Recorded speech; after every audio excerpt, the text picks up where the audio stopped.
Setiap tanggal 17 Agustus, kita merayakan hari kemerdekaan dengan penuh sukacita. Upacara bendera, lomba rakyat, hingga pesta kembang api. Tapi, pernahkah kamu berpikir, di balik kemerdekaan yang kita rayakan ini, ada kisah-kisah mistis yang jarang dibicarakan. Kisah tentang doa-doa gaib, pasukan nggak terlihat, hingga tanda-tanda alam yang muncul menjelang proklamasi.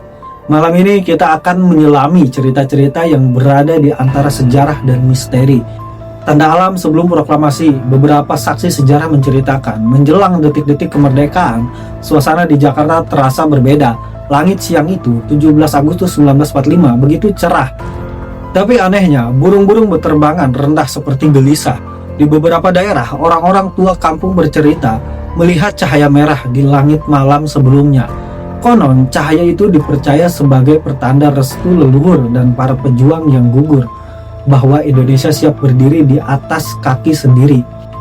Dalam catatan sejarah resmi, banyak pertempuran yang dimenangkan dengan semangat juang tinggi dan strategi yang matang.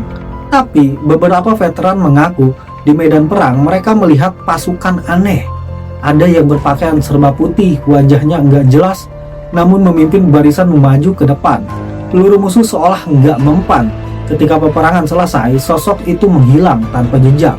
Masyarakat percaya mereka adalah pasukan gaib yang dipimpin para leluhur atau bahkan tokoh sakti Nusantara seperti Pangeran Diponegoro, Sultan Hasanuddin, hingga tokoh-tokoh yang gugur jauh sebelum kemerdekaan.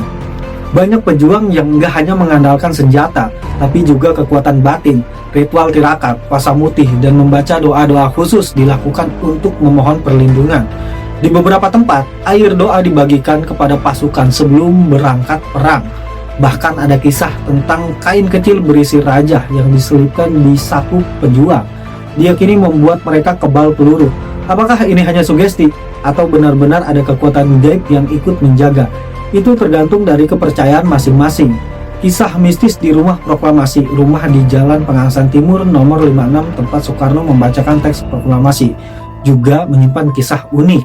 Beberapa penjaga rumah itu mengaku di malam-malam tertentu menjelang 17 Agustus terdengar suara langkah kaki, suara mesin tik, bahkan suara orang berpidato.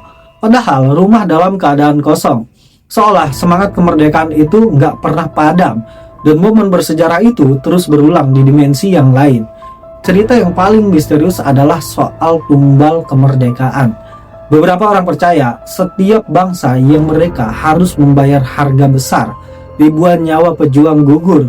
Tapi ada kisah yang mengatakan ada pula pengorbanan khusus yang dilakukan para tokoh spiritual demi membuka jalan kemerdekaan. Entah benar atau tidak, cerita ini menyebut adanya ritual yang dilakukan diam-diam pada malam sebelum proklamasi untuk memutus belenggu gaib penjajahan.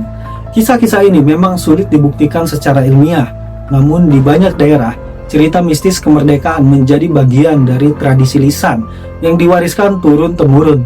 Mungkin sebagian hanya mitos, tapi ada juga yang terasa terlalu nyata untuk diabaikan. Yang jelas, kemerdekaan kita adalah hasil perjuangan hebat, baik dari yang terlihat maupun yang enggak terlihat. Jadi, apakah benar kemerdekaan Indonesia juga dibantu kekuatan mistis? Atau semua hanyalah semangat juang yang begitu besar hingga terasa seperti keajaiban? Kita mungkin gak akan pernah tahu pasti. Tapi satu hal yang pasti, kemerdekaan adalah anugerah yang harus kita jaga dengan sepenuh hati. Karena darah, doa, dan mungkin restu gaib sudah menjadi bagian dari sejarah kita.